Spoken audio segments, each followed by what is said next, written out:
wabarakatuh. Waalaikumsalam warahmatullahi wabarakatuh. Alhamdulillahirabbil alamin. Wassalatu wassalamu ala asrofil anbiya'i wal mursalin wa ala alihi washabihi ajmain amma ba'du.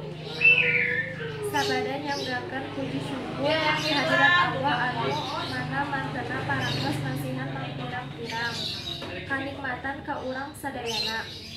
Urang tiasa tongtong ngariuk mangpelung dina ieu acara.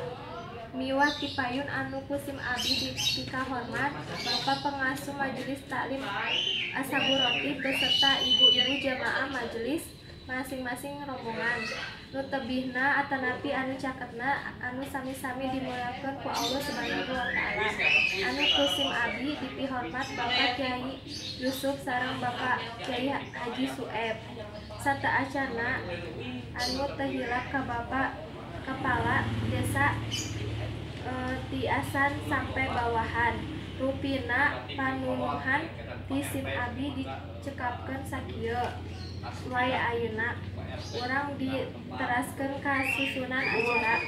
Anu kahiji dibuka, anu kadua oskeun ayat suci Al-Qur'an, anu katilu salawat, anu kaopat acara pokok, anu kalima penutup sareng doa.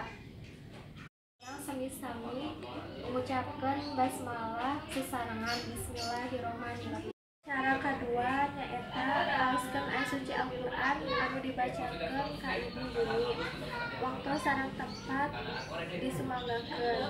Acara anu katilu nyaeta shalawat anu bade didugikeun ka ibu Iis. Waktu sareng tempat disumanggakeun. Acara selanjutnya nyaeta acara pokok anu bade didugikeun ku Ustad Al-Hasyim. Tempat sareng waktosna disumanggakeun. Acara anu terakhir nyaeta doa anu bade didugikeun ku Ustad Ama. Tempat sareng waktosna disumanggakeun. Demi acara parangtos lese, mangga urang sami-sami ngucapkeun hamdalah sesarengan.